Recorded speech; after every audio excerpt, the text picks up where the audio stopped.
Hi, so this is my review on the sixth Harry Potter movie, Harry Potter and the Half-Blood Prince. And basically, I thought that the movie was phenomenal. I definitely recommend for you to see it. It was just amazing. However, there were some parts where I was like, what? Because I've read the books before. I've read them many times. I was a big fan of the books. I read them all before, well, I read them before the movie came out, and then I read them as they were released after that. So I was definitely a major fan of the books and stuff, and I was looking forward to seeing the movie and stuff. And so this is basically where I'm just gonna compare the movie to the book, which I have right here. And so I'm just gonna look at the chapters and the contents, and I'll kind of compare that to the movie. And I just saw it last night, this morning, and I just woke up and it's all still pretty much in my head. The other minister, they didn't have that, and I was kind of, I was disappointed, I guess, but I also understood why they would want to skip that, because a lot of people found that boring. Most of the people I talked to, like, yeah, that was so boring, and I was like, oh, I kind of like that chapter, and I kind of wanted to see the Muggle Minister meet the Minister of Magic, but it's fine, it's cool. I understand. Too, Spinner's End, they had that. It wasn't exactly as long as it was in the book, but they still had it. It was just a bit tweaked, but it was still a good scene. 3, Will and Won't. I think this is when Dumbledore went to pick up Harry at the Dursleys, but Harry wasn't at the Dursleys. They weren't even in the movie. He was at a train station, flirting with some girl and then staring at some ad. I don't know, it was kind of awkward, but it worked. 4, Horse Slughorn. They had that, and it's definitely really good. It was a really cool scene. I enjoyed it. 5, the excess of phlegm. They didn't have that. Fleur wasn't in the movie. I guess if you watched the movie and never read the book, then you wouldn't know that Fleur and Bill are to be engaged. I mean, unless I fell asleep and she was there, but from what I remember, she wasn't in the movie.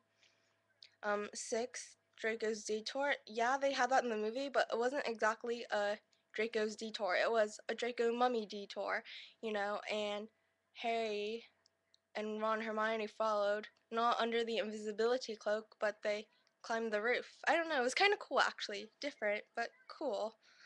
7 was the Slug Club. They had the Slug Club in the movie, but there was no like meeting on the Hogwarts Express, but it doesn't matter. You can skip over that really if you want to save time. Chapter 8 is Snape's Victorious. Yeah, they had that where Snape becomes the DADA professor, and yeah. 9, the Half-Blood Prince. They had that. They definitely had that. It was really cool, to see the book and see all the instructions in it, and yeah, they had that, and it was a good scene. 10, in the House of God. Oh my gosh, I love this chapter, and I was looking forward to seeing it in the movie, but that never happened. But I guess if you just want to, I guess some people find it pointless to know about Voldemort's life, but I kind of was interested in Tom Riddle. I wanted to know about him, I wanted to start off from the beginning, the very beginning, with his mom and stuff and Gaunt, and yeah. But, it's fine that they skipped it, I guess. I kind of wanted to see that, though. I kind of really wanted to see that, but yeah. 11, Hermione's Helping Hand. Yeah, they did have that where Hermione helped Ron get onto the Quidditch team. And then 12, Silver and Opals. Yeah, they had that where Katie had the cursed necklace that she was supposed to give to Dumbledore. It was a bit different though, because I noticed that in the movie, Katie ended up coming back and Harry was talking to her. But then in the book, I'm not sure if she ever came back, because I thought she was at like St. Mungo's. Maybe she did come back. Maybe. I don't know. I have a bad memory. 13, The Secret Riddle. That was the memory where they went to go to the orphanage, and that was actually the first memory shown in the movie, even though it was the second memory shown in the book. But yeah, that part was definitely a really great part. I love that part in the movie. 14, Felix Felicis. That's when Harry makes Ron think that he put it in his drink so that he would be all lucky, and they win their Quidditch game, and it's like, yay! 15, the Unbreakable Vow. I think that's when Harry finds out that Snape's made an unbreakable vow to help Malfoy with whatever he's doing. And yeah, they had that in the book. They did. 16, A Very Frosty Christmas. I think that was basically Christmas in the book. I don't really remember anything else, but I do remember that Bellatrix never did come and light the whole place on fire, and Greyback wasn't there either. I think they talked about Greyback and stuff, but I don't remember the whole house being on fire and all this craziness, intense action. I mean, it was really cool watching it in the movie, but then it was like, I don't know, where did this come from? Um, Correct me if I'm wrong. 17, a sluggish memory. Yeah, they had that. They had that. You know, that's all I can say is that they had it. They had it perfectly like it was in the book. 18 birthday surprises. They kind of had that. It wasn't exactly Ron's birthday, but you know, he did take the love potion and all of that. And yeah, you know, and then he ended up, and then they ended up giving him the antidote, but then Slughorn gave him the drinks, and it was really poison, and then Harry had to take the Bezoar, and yeah, you know, they had that in the book, they had that in the movie, so that was a good thing. 19 Elf Tales. I think, what was Elf Tales? I'm trying to think.